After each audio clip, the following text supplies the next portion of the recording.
Bonjour à tous, d'être venus dans cette session qui est la dernière avant la keynote. Donc je sais que c'est pas facile, c'est pas toujours facile. Donc planification et prévision, les métriques Kanban à la rescousse. Alors je me présente rapidement. Moi je suis formateur et coach agile depuis un petit moment et je me spécialise en Kanban. Je suis notamment formateur accrédité Kanban. Donc, qu'est-ce que je fais au quotidien, moi, j'équipe les équipes et jusqu'au programme un peu plus grand, jusqu'à 150 personnes, tant en France qu'à l'international. Et après 20 ans dans l'entreprise, j'ai décidé de créer ma petite boîte d'indépendants sur le côté qui s'appelle Kuja.fr. Donc, notamment, les slides d'aujourd'hui sont déjà sur le site. Donc, il n'y aura pas besoin de prendre des photos. Le slide. Les slides sont déjà sur mon site web. Voilà. Ok.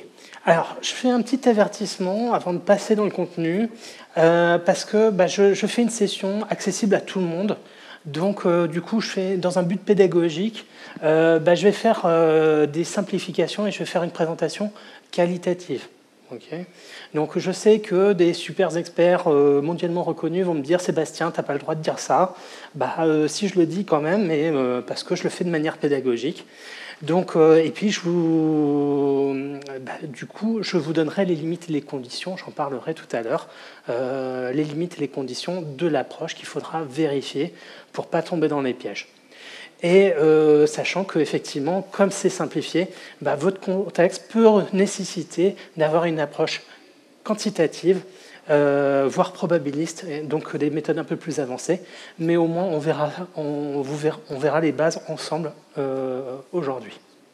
Et enfin, les références bibliographiques, elles seront dans un slide tout à la fin. Donc n'ayez pas peur de perdre les références. Voilà. Alors, partons une petite histoire sur un projet que j'ai fait en 2013.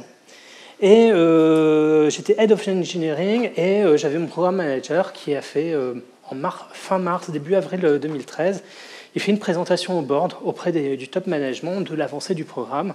C'était un programme de migration des données de 1000 utilisateurs, des utilisateurs qui font de la CAD, donc beaucoup de données, beaucoup de serveurs de calcul, de fermes de calcul, de les migrer sur une infrastructure qu'on dirait cloud aujourd'hui.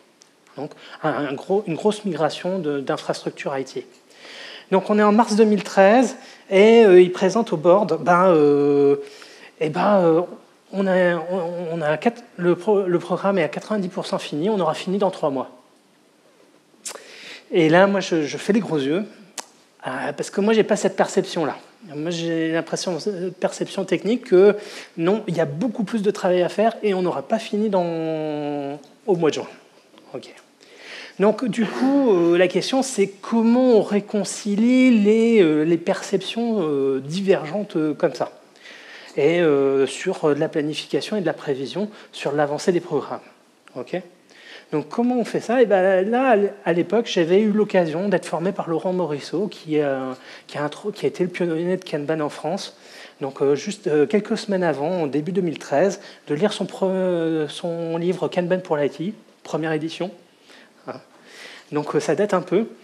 Et du coup, je me pose des questions. Parce qu'en fait, toutes nos métriques techniques de nombre d'utilisateurs, d'espace disque, de nombre de serveurs et tout ça, de puissance de calcul, on n'arrive pas à percevoir clairement mais où on en est vraiment dans le projet.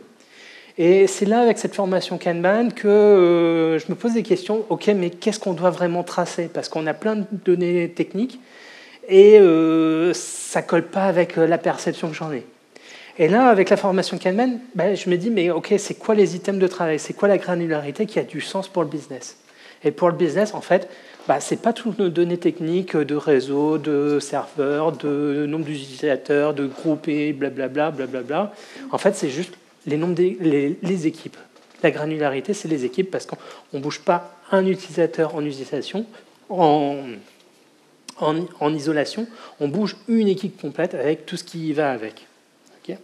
Donc, du coup, je me suis dit, il y a une métrique Kanban qui s'appelle les cumulative flow diagrammes ou diagrammes de flux cumulés en français. Et je me suis dit, tiens, je vais les essayer en comptant les équipes. Okay. Donc, du coup, en mars, c'est la flèche, mars 2013. Je me dis, je vais construire ce cumulative flow diagramme Bon, bah, avant, j'avais pas, le graphe n'était pas construit, donc du coup, je vais aller récupérer les minutes de toutes les réunions qu'on a faites, les fichiers d'avancement, parce on faisait bien les choses au carré, en méthodologie projet très traditionnelle. Donc j'avais toutes les infos, j'ai été les collecter, j'ai construit le graphique. Alors, comment ça se lit? Dans les X, vous avez l'axe des temps. Et l'axe des Y, j'ai compté le nombre d'équipes.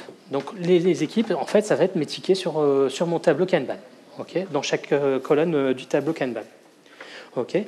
Et chacune des colonnes que vous voyez tout au fond à droite, en fait, ça va représenter les différentes étapes de mon processus, donc les différentes colonnes de mon tableau Kanban, depuis le to-do, qui est tout en haut, à faire, jusqu'à terminer en bas. Donc du coup, vous pouvez lire ce graphique sur la quantité le nombre de tickets que vous avez sur le tableau Kanban dans chacune des étapes du processus à un instant donné. Okay. Donc le WIP, Work in Progress, donc soit globalement, soit dans chaque étape du processus. Et on va suivre ces quantités semaine après semaine. Et donc ça, c'est la lecture verticale de ce graphique-là. Horizontalement, on a ce qui s'appelle le lead time, ou le temps de traversée. Donc ça nous permet de lire combien de temps on va mettre pour traverser tous nos systèmes Kanban, okay, d'une étape à l'autre, dans notre processus. Okay, soit globalement, en moyenne, soit localement dans chacune des étapes du processus, depuis le début vers la fin. Enfin, pour ceux qui ne connaîtraient pas, la courbe du dessus, c'est le taux des arrivées, qu'on appelle le taux des arrivées. C'est la vitesse à laquelle vous commencez les choses. Donc les demandes, elles apparaissent. Et la courbe du bas, c'est le taux de sortie ou la courbe de débit, c'est-à-dire la quantité de choses que vous finissez par unité de temps. Okay. Alors, je construis ce graphique à partir des données que j'ai pu collecter. Okay. Et premier constat. Le premier constat, c'est qu'on a 36 équipes à faire. C'est la courbe que j'ai fait apparaître tout en haut. Et combien on en a terminé? On n'en a terminé que 19. Donc le premier constat, c'est qu'on n'est pas à 90% terminé. On est plutôt 50% terminé. Peut-être 80% commencé, mais certainement pas 90% terminé. Okay. Deuxième constat, c'est si on va à la vitesse actuelle, on va finir pour fin décembre.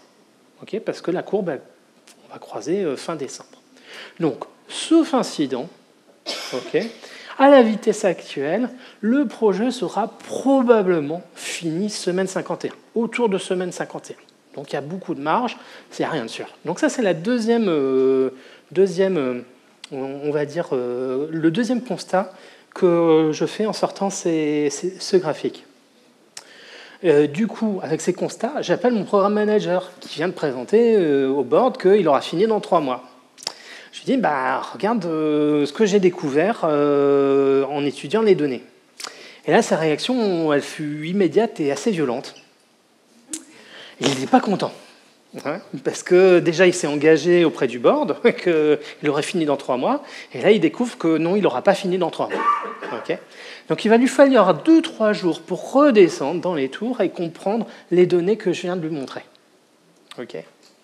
Et après, ça se passera bien, puisqu'on utilisera ce graphique-là pour finir le projet. Okay. Mais les réactions peuvent être assez violentes. Okay, pour réconcilier les différentes perceptions que différentes personnes peuvent avoir de l'avancement d'un projet. Okay. Alors, pour un petit exemple, c'est le tableau de ce fameux projet qu'on a fait, okay, quand on est passé en mode Kanban. Alors, on a utilisé du Kanban by the book. Donc, je ne vais pas présenter Kanban aujourd'hui. Si vous voulez plus d'infos sur Kanban, il y a une excellente session à Agile Tour Montpellier 2023, présentée par votre serviteur. Vous aurez le lien dans les slides, pour ceux qui veulent revoir la session. Voilà. Donc, on a fait vraiment du Kanban basique. Okay.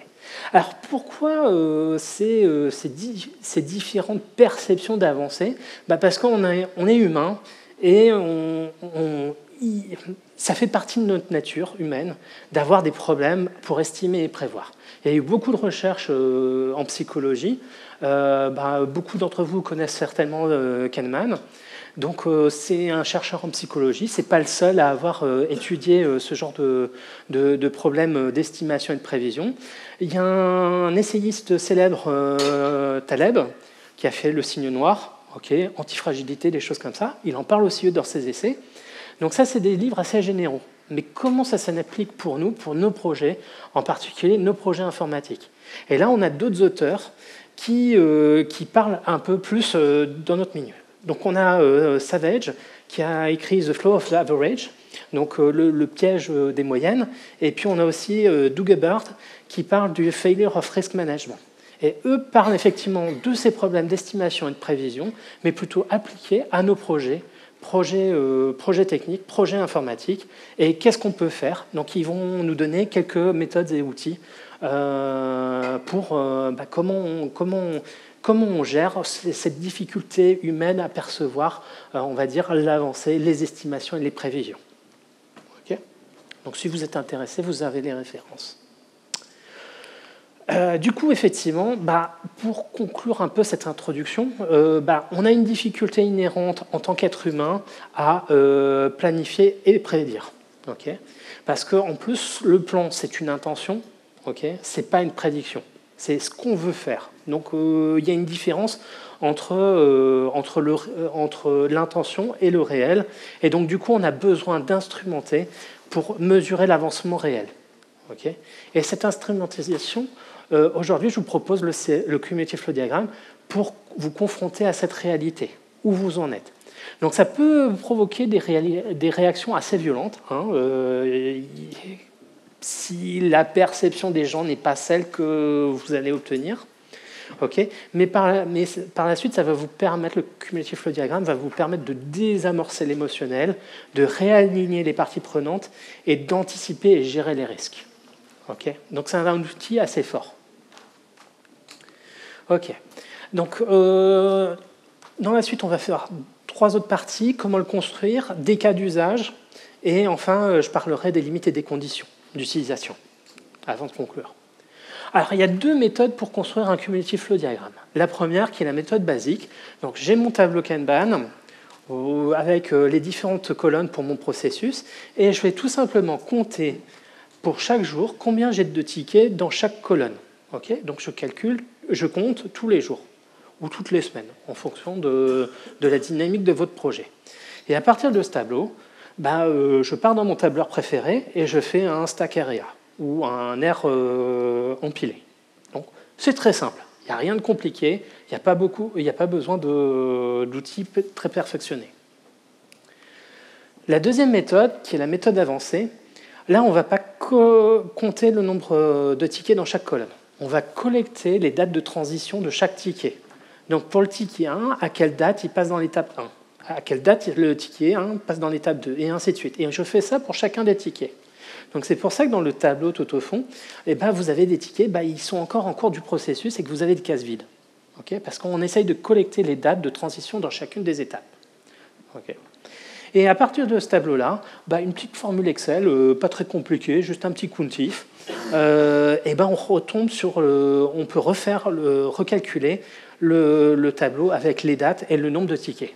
Donc, qui nous permet de retomber comme sur l'étape basique et de refaire notre graphe. Donc, ce n'est pas très compliqué. Alors, les avantages, les inconvénients de chaque méthode. Pour la méthode basique, c'est simple. C'est très adapté au tableau physique. C'est simple. Vous avez vos petites feuilles de papier, vous comptez tous les jours combien il y a de tickets. C'est intéressant parce que ça va montrer certaines exceptions du processus, notamment si vous prenez un ticket et que vous le remettez en arrière de votre processus parce que vous avez eu un problème, donc il a fallu un rework. Donc ça, avec la méthode 1, vous allez voir effectivement qu'il y a certaines courbes qui vont baisser. Un avantage, c'est que les données que vous collectez, elles sont consistantes dans le temps. J'en parlerai un peu plus tard parce que c'est une série de photos. Et les photos, elles ne sont pas changées. Et puis, il y a un point d'interrogation, parce que les courbes peuvent baisser. Alors, les puristes, ils vont vous dire, si vos courbes elles baissent, ce n'est pas un cumulative flow diagram. Alors, je vais éviter de tomber dans les guerres de clochers, Excel versus Emacs, ce genre de choses-là, et je vais juste dire c'est une propriété de la méthode 1. Je ne vais pas dire c'est bien ou c'est pas bien, je vais juste dire c'est une propriété de la construction, il faut le savoir.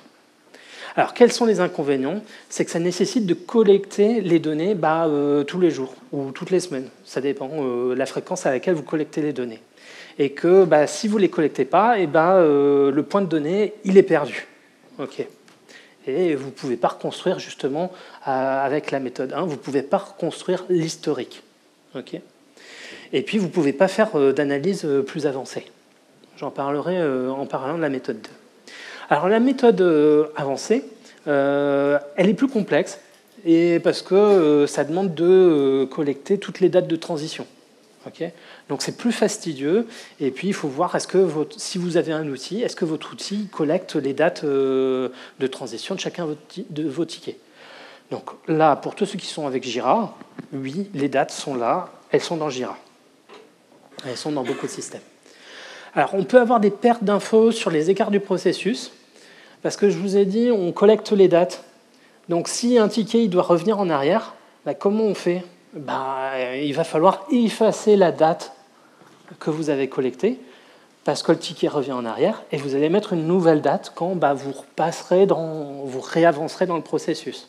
Donc vous perdez des infos, et du coup votre graphique, si vous avez des retours en arrière, votre graphique, l'historique du graphique peut être changé. Okay. Donc c'est un inconvénient, il faut le savoir. Par contre, l'une propriété, c'est que toutes les courbes ne peuvent pas baisser. Voilà, elles font du plat ou elles montent, mais elles ne peuvent pas baisser. Donc, est-ce que c'est bien ou pas? Je dis juste. C'est une propriété de la construction, de la méthode avancée. Alors, les avantages, c'est si vous avez toutes ces données qui sont collectées par l'outil, à ce moment-là, vous pouvez reconstruire le graphique du passé. Okay. Et pour info, c'est ce que j'ai fait dans l'exemple que je vous ai montré. Je vous ai dit, je n'avais pas le graphique au début. J'ai été chercher dans toutes les minutes du meeting, dans les fichiers de suivi et ainsi de suite, dans mon historique mail et du projet. Et puis, j'ai été récupérer les dates à la main. C'est comme ça que je l'ai reconstruit au début. Et l'autre avantage, c'est que comme vous avez toutes les dates de transition, vous allez pouvoir faire des analyses beaucoup plus avancées. Okay, notamment sur le lead time par élément et pas juste une moyenne. Vous allez pouvoir faire des lead time globaux pour tout le processus ou pour chacune des étapes du processus. Vous allez pouvoir faire des analyses de distribution pour ceux qui connaissent et faire des analyses d'âge de WIP. Okay. Pour ceux qui font des choses un peu plus avancées. Et pour tout ça, il suffit de collecter les dates de transition des tickets. Voilà. Donc ça a des avantages de faire la méthode avancée. Ok. Donc l'outillage, ok. Parfois on me dit oui, mais comment on fait dans l'outil, il me le propose pas. C'est pas grave si votre outil ne le fait pas ou s'il le fait pas bien, parce que je connais des outils qui ne le font pas bien. Utilisez votre tableur préféré. Vous n'avez pas besoin d'investissement. Donc c'est très simple. C'est pas compliqué, c'est pas très technique. Donc vous n'avez pas besoin. Voilà. L'outil ne doit pas devenir un frein à collecter les données et à les mettre en place, à construire ces graphiques. Juste fais-le. Voilà. Donc c'est simple, vous n'avez pas besoin d'investissement financier, vous n'avez pas besoin d'investissement technique, donc faites-le. Il n'y a pas d'excuses. Il y a plein de gens que je vois qui me trouvent des excuses à chaque fois. Non, c'est simple. Il n'y a pas besoin d'argent, il n'y a pas de technique, c'est simple. Okay. Et là, pour la réflexion, c'est vous en avez vraiment besoin. Parce que les équipes qui n'analysent pas leurs données, c'est des équipes qui ne peuvent pas avancer et s'améliorer. Okay. Ça va être compliqué de savoir où on en était, où on va. Qu'est-ce qui se passe quand il y a des événements? Alors, on va voir des cas d'usage. Okay. Alors, planifier et prévoir, les questions clés, c'est combien de temps ça va prendre?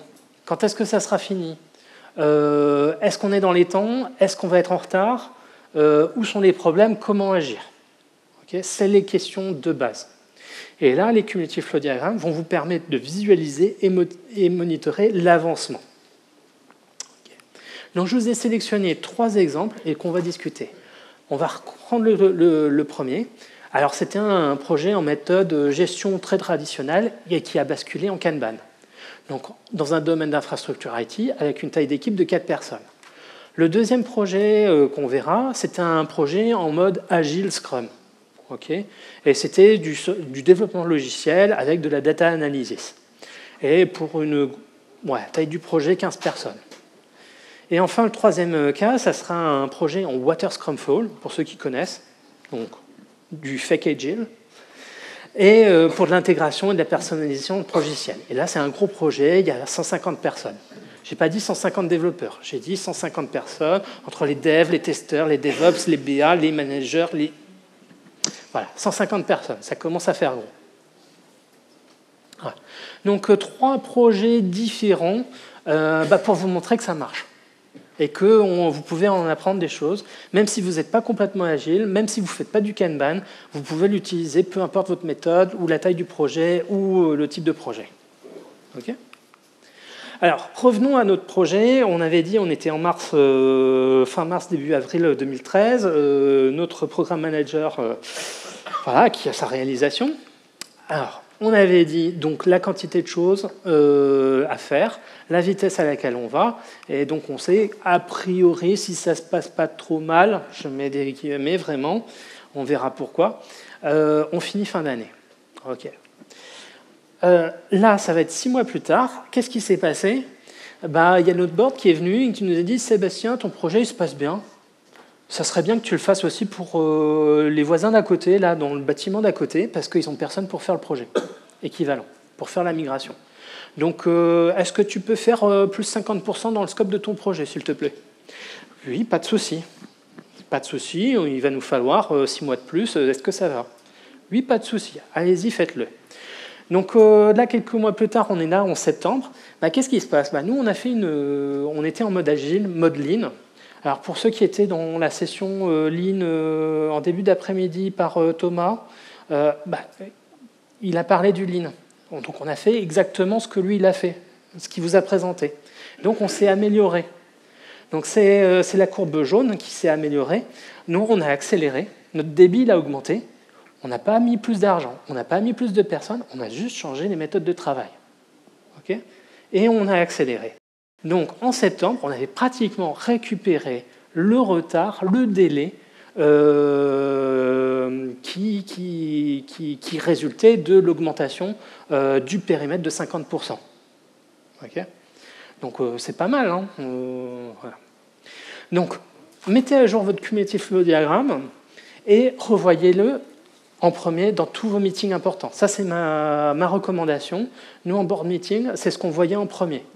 Dans mes projets maintenant, je demande en weekly ou en board review que ça soit un des premiers points qui soit revu pour voir où on en est, c'est quoi l'avancement.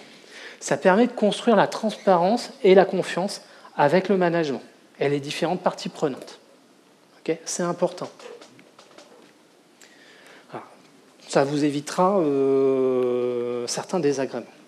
Et la fin pour ce projet, on a continué à accélérer. Hop, et donc du coup, à la fin, on a fini semaine 50. Donc juste avant Noël, on a pu partir en vacances tranquillement. Voilà. Malgré des nouvelles demandes qui sont arrivées au dernier moment. Voilà. Donc, comment on y est arrivé ? Comment on a réussi ? C'est en ayant une gestion proactive de notre flux de travail, de notre système, et en partant en amélioration continue. Okay ? Et ça nous a protégés, effectivement, de cette augmentation du scope, puisqu'on a eu plus 50% du scope, mais on a quand même fini à la date prévue au départ. Et ça nous a permis aussi de gérer les imprévus et les demandes de dernière minute. Une demande de dernière minute, par exemple, c'est quelqu'un qui est de la salle info qui nous dit est-ce que tu peux terminer le projet avant le 1er janvier ? Parce que si on passe au 1er janvier, je ne vais pas pouvoir éteindre les serveurs, je ne vais pas pouvoir les débrancher. Donc, du coup, je vais devoir reprendre un contrat de maintenance pour le matériel en salle informatique pour l'année, même si tu dépasses que d'un jour. Et ça, parfois, c'est des dizaines ou des centaines de milliers de dollars de contrats de maintenance, juste pour le matériel. Donc, nous, on a bien monitoré et s'assurer que, on finissait bien à l'heure et avant le 1er janvier, pour gagner, justement, récupérer, faire quelques économies. Donc si vous faites ça, vous pourrez vraiment vous protéger de ces demandes de dernière minute. Okay.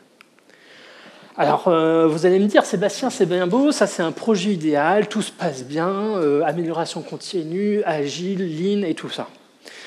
Comment ça se passe quand ça se passe moins bien? Donc ça, c'est le deuxième cas que je vous présente. Et on va faire la même chose pour essayer d'anticiper les retards. Donc sur celui-là, on regarde quel est le périmètre. Le périmètre, pour le prochain jalon, c'est atteindre 228 fonctionnalités. Quel est le jalon? Aujourd'hui, on est le 26, sur ce graphique-là, on est le 26 novembre, et le jalon, il est le 18 février. Pareil, je refais mes tendances. Et dev, la ligne jaune, c'est dev done, et puis le jaune, c'est l'UAT. Donc ça veut dire que le vert, quand c'est terminé, on va terminer beaucoup plus tard que le jalon. Okay. Donc là, on peut voir que si on progresse au rythme actuel, on va finir avec 10 semaines de retard. Si on continue à travailler comme on travaille maintenant. Donc ça veut dire qu'on est probablement déjà en retard. Et qu'il va falloir faire quelque chose. Okay.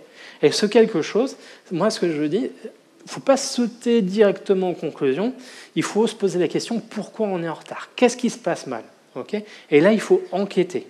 Il ne faut pas accuser les gens qui font du jaune, parce que là, les gens qui font du jaune, c'est de l'UAT. C'est les PO, c'est les utilisateurs. Ils disent juste non, mais ce n'est pas testable, ce n'est pas ce que j'ai demandé. Donc, en fait, le problème, il vient de l'étape d'avant, des développeurs, à qui on fout la pression sur un projet avec gros enjeux. Donc, qu'est-ce qu'ils font? Ils pissent du code de mauvaise qualité qui, ensuite, n'est pas accepté. Okay. Donc, là, il faut enquêter. Donc, s'il n'y a pas un changement, on va dire, dans la conduite de ce projet-là, il sera en retard. Et finalement, il a été en retard, exactement de la durée prévue. Voilà. Donc un cas où ça se passe un peu moins bien. Voilà. Donc là, c'est vraiment important d'avoir du leadership, quand vous avez cette information, vous allez probablement être en retard si vous ne faites rien, vous avez encore du temps. Là, ils avaient encore, ils avaient encore 2 mois, allez, 3 mois. Ouais. Ils avaient encore du temps. Okay. Et sur beaucoup de projets que j'accompagne, les gens, quand ils voient les informations, ils ont 3, 6, voire 9 mois. Ils peuvent anticiper à 3, 6 ou 9 mois. Du coup, les gens, ils ont beaucoup de temps pour corriger le tir. C'est pas on découvre à la veille de la livraison qu'on est en retard et qu'il y a des choses qui ne sont pas faites. Okay. Donc, on a des leviers. Vous pouvez trouver des leviers et vous pouvez avoir des moyens d'anticiper qu'il va se passer des choses si vous ne faites rien. Alors, vous allez me dire, oui, mais Sébastien, mais là, c'est encore trop bien, ils sont en retard, mais ils ont encore des tendances. Qu'est-ce qu'on fait quand il n'y a pas de tendance? Là, j'ai un projet, là, c'est le gros programme, le 3e cas, où ils sont 150, et là, je sors les données, et j'ai pas de tendance. Voilà, ils ont littéralement 200 tickets en cours, en parallèle, et comme je vous ai dit, ils ne sont pas 200 développeurs. Donc, qu'est-ce qui se passe? Donc, il y a un gros problème. Donc, là, dans ces cas-là, votre community flow diagramme, même si vous ne pouvez pas faire de la prévision et de la planification, il vous donne quand même une info que vous ne savez pas planifier. Vous ne pouvez pas planifier. Okay. Et donc là, ça doit être un signal il faut faire quelque chose. Okay. Donc, on est hors contrôle, il faut faire quelque chose, on ne peut pas planifier. Le système n'est pas gérable. Donc c'est là où, effectivement, après, il faut accompagner les équipes pour remettre en contrôle, restabiliser le projet et cleaner un peu les choses. Okay. Ça peut prendre du temps, surtout quand on est dans des organisations un peu vraiment très traditionnelles, où il y a des silos, de la résistance au changement, des choses comme ça. Donc là, ça leur a pris 6 mois. Okay. Dans des organisations agiles, ça peut être beaucoup plus rapide. Okay. Et donc, après avoir fait cette phase de stabilisation, enfin, quand vous êtes stable, vous allez retomber dans le cas nominal où vous allez pouvoir faire des tendances. Et là, on retrouve bien notre tuyau avec les choses qui sont parallèles et un WIP constant. Okay. Alors, là, c'était 2e semestre 2022 et puis tout 2023. Ok, donc ça c'est pour l'axe des X. Et puis si on se décale, du coup après avoir fait ce travail, si on passe fin 2023 et 2024, et ben, du coup comme on est retombé dans une gestion de flux qui est fonctionnelle, on peut introduire maintenant des techniques un peu plus avancées. Notamment on a un point d'engagement pour faire la différence entre la delivery, qui est donné aux équipes techniques pour l'implémentation, du discovery, qui peut être assimilé au backlog refinement, okay, user story refinement.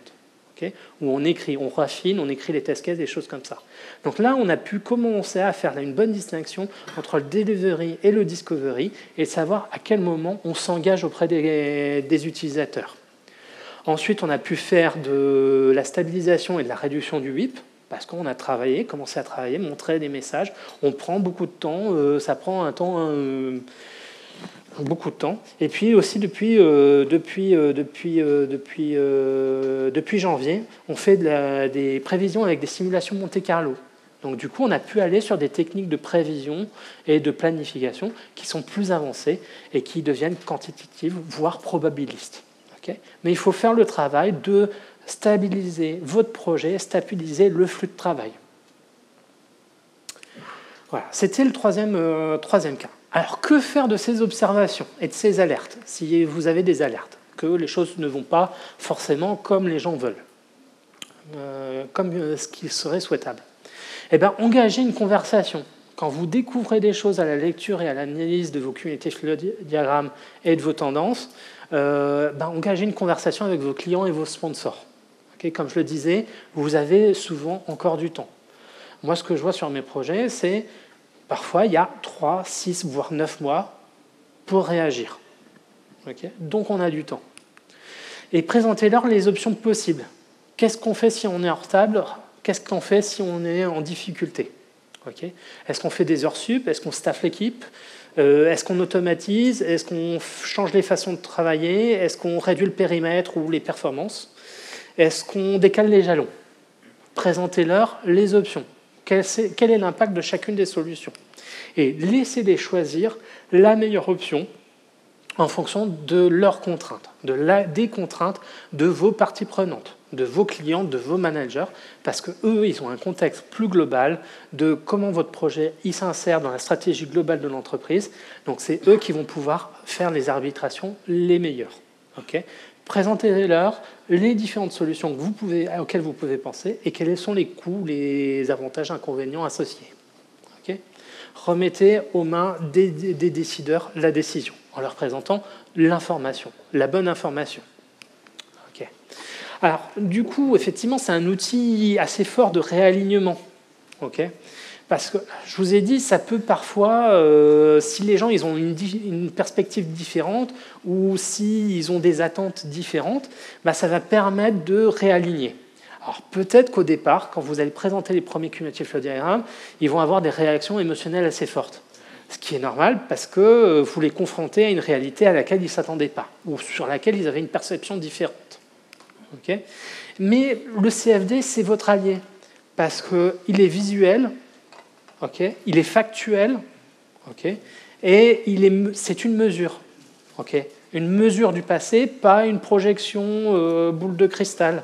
C'est vraiment ce que vous avez mesuré. Okay, donc du coup, comme c'est visuel, les messages passent beaucoup mieux. Ça permet de désamorcer l'émotionnel et les croyances. Alors désamorcer, ça ne veut pas dire que ça ne va pas péter. Ça veut juste dire que ça va péter, mais de manière plus safe. Sans jeu de mots. Voilà. C'est ce que font les démineurs. Ils font exploser les bombes, mais de manière sécurisée. Voilà. Okay. Ça va vous permettre de réaligner tout le monde sur où on en est, où on va. Et ensuite, comme c'est visuel et factuel, ça va éviter on va empêcher les dénis, les blabs, les marchandages. Parce que souvent, on va vous dire « Ouais, mais vas-y encore, mais si, on peut y aller. » Non. Là, vous coupez court à l'émotionnel, vous coupez court aux discussions, au marchandage de... Non, c'est l'effet. L'effet, rien que l'effet. Et du coup, si vous êtes du côté technique, vous n'avez plus à vous battre sur des discussions philosophiques, politiques et tout ça. Vous restez dans votre cadre technique vous restez dans votre cadre technique les mesures factuelles, visuelles. Okay, pour déplacer le débat sur quelque chose que vous maîtrisez, sur du factuel. Et du coup, ce qui se passe, c'est une fois que les parties prenantes ont admis la réalité du terrain, ils vont pouvoir passer en mode solution. Okay, une fois que le déni il est passé, une fois que la colère elle est passée, c'est bon, ok, maintenant j'ai compris. Qu'est-ce qu'on fait? Comment je peux aider? Et vous allez voir, les gens ils vont passer en mode solution. Okay, ils ne vont plus essayer de négocier. Ah oui, le projet est en retard, qu'est-ce qu'on fait maintenant? Est-ce qu'on le garde en retard ou est-ce qu'on fait quelque chose pour se remettre dans les rails? Et aussi, ça va vous permettre d'anticiper et de gérer les risques. Donc du coup, je le répète encore, c'est important de communiquer régulièrement aux différentes parties prenantes avec ce cumulative flow diagram pour apporter de la transparence de façon répétée. Et avec la transparence, vous allez pouvoir construire la confiance et la compréhension de ce qui se passe. Okay, et ça va éviter les coups de pression. Donc du coup, je vous ai présenté 3 exemples différents. C'est pas avec des cas d'utilisation différents, de la visualisation, du monitoring, de l'anticipation, gestion des risques, des choses comme ça. Et l'outil, il est là surtout pour vous aider à engager des discussions avec les parties prenantes et de réaligner tout le monde, sans vous épuiser à passer des messages, on va être en retard, on va être en retard, on va être en retard, ou ça n'imprime pas. Okay, là, vous avez un support visuel. Le visuel, vous savez, ça passe beaucoup mieux que l'écrit. Alors, du coup, ça va vous permettre de réaligner en minimisant les efforts. Okay. Alors, dernière partie, je regarde mon chrono, je suis un peu en retard, donc je vais accélérer un petit peu. Alors, les managers, ils me disent, mais non, mais c'est pas possible, ça peut pas être aussi rectiligne, ça peut pas être une ligne droite, ça marche pas, j'ai plein de facteurs de variabilité, des choses comme ça. Et quand je les accompagne, je leur dis, mais essaye, collecte tes données, fais le cumulative flow diagramme, et puis on en reparle plus tard. Et à chaque fois, ça manque pas. Ils reviennent m'en parler plus tard, et ils me disent, mais Sébastien, je ne crois pas, et c'est exactement ce qui s'est passé dans mon équipe. La tendance, elle est toute droite. Voilà. Pourquoi? Je ne comprends pas. Donc ça marche. Okay. Alors pourquoi ça marche? Parce qu'en fait, on fait une régression linéaire simplifiée. Oui, j'ai juste tracé de droite, mais en fait, je simplifie beaucoup une régression linéaire. Alors, un prérequis pour que ça marche, c'est qu'il nous faut suffisamment de points. Okay, si vous essayez de faire des moyennes glissantes sur 3 ou 5 points, ça ne va pas marcher. Okay, parce que vous n'avez pas assez de points. Okay, c'est pour ça qu'il y a beaucoup d'équipes Scrum, elles essayent d'anticiper la vélocité en faisant une moyenne glissante des 3-5 derniers sprints, et qu'à chaque fois, ils tapent au-dessus, ils tapent en dessous, et c'est jamais juste, parce que ça ne peut pas marcher, ils n'ont pas assez de points. Ils n'ont pas assez de points.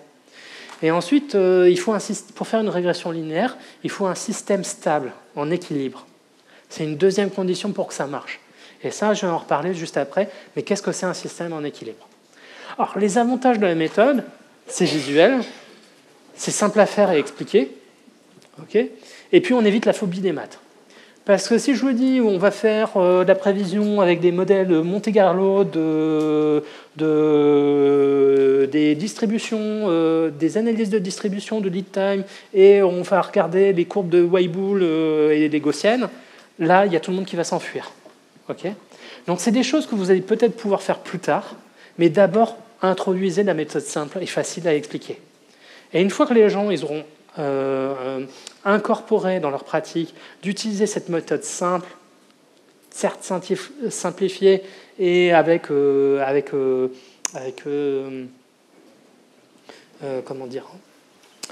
certains défauts, au moins ils auront une première pratique. Et ensuite, vous allez pouvoir construire dessus et mettre en place des pratiques plus avancées, comme les Monte-Carlo, des choses comme ça.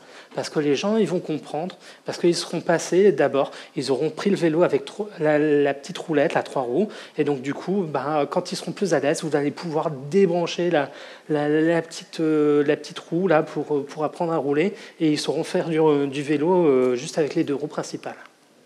Alors, les inconvénients et les dangers, c'est que, ça c'est connu, c'est l'exactitude et la précision, on ne sait pas. Okay, est-ce qu'on vise la bonne cible avec notre précision, avec notre prédiction? Et puis, est-ce qu'elle est fiable ou pas? Et ça, c'est une grosse inconnue avec ce modèle simple et quantitatif. Okay, donc, il faut faire attention. Donc, et c'est là où, effectivement, des méthodes plus avancées, telles que des méthodes probabilistes avec le Monte Carlo, ça va vous apporter une meilleure exactitude, une meilleure précision, ça va vous permettre de construire des marges d'erreur, savoir quelle est votre marge d'erreur, et ça va vous permettre de modéliser des choses plus complexes. Okay, quelles sont les sources de variabilité, et aussi modéliser des scénarios.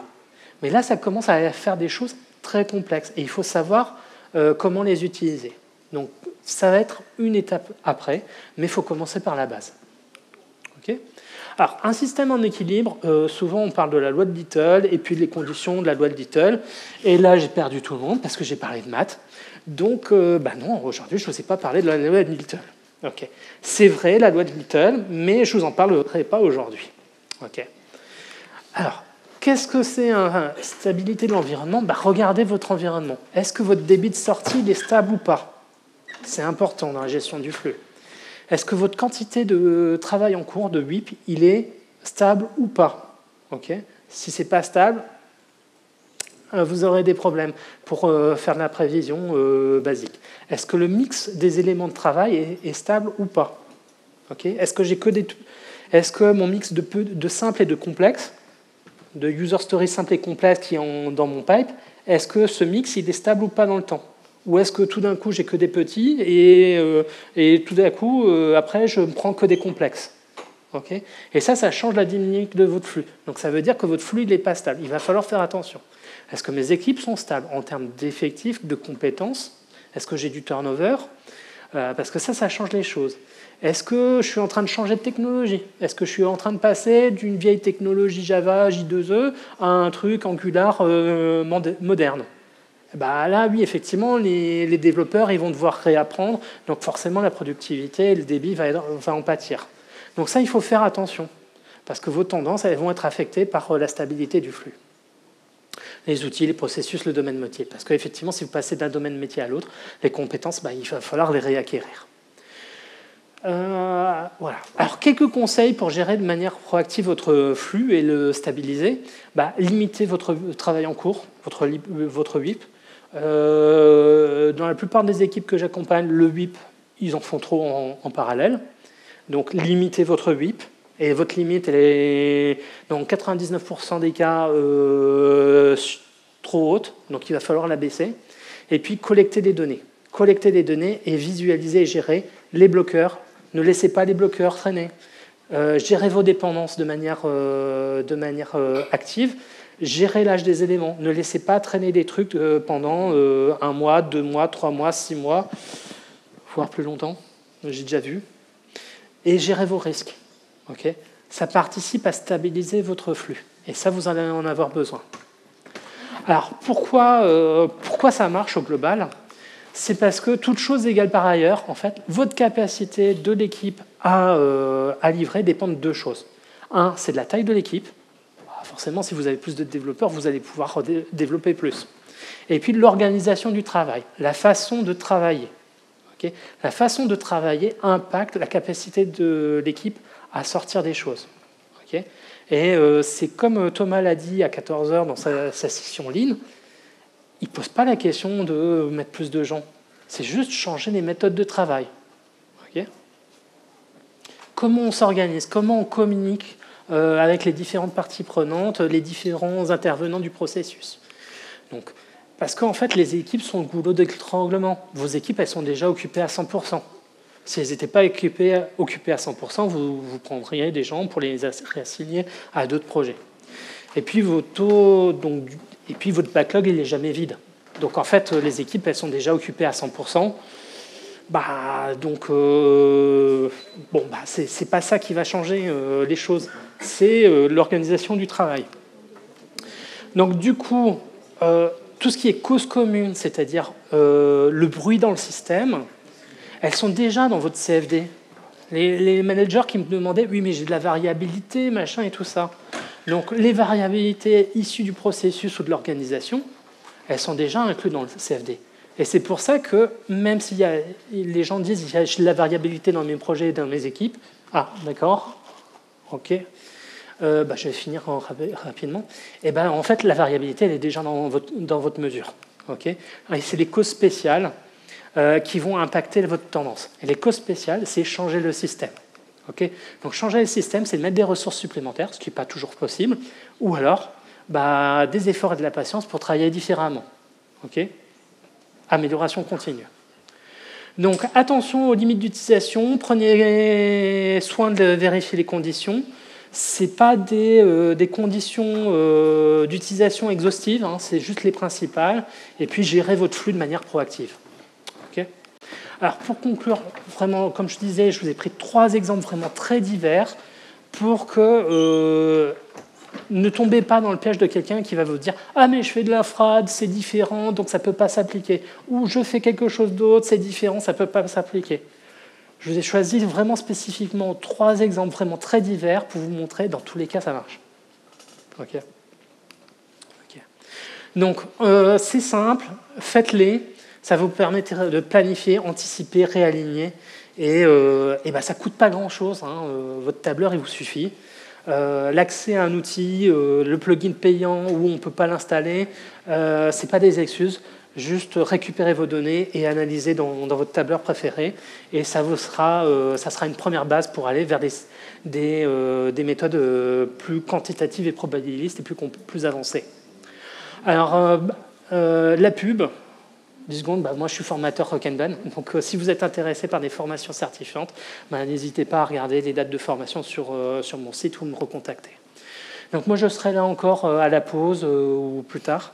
Donc, et puis si vous ne pouvez pas me discuter avec moi, n'hésitez pas à me recontacter directement. Voilà, et si vous avez des questions.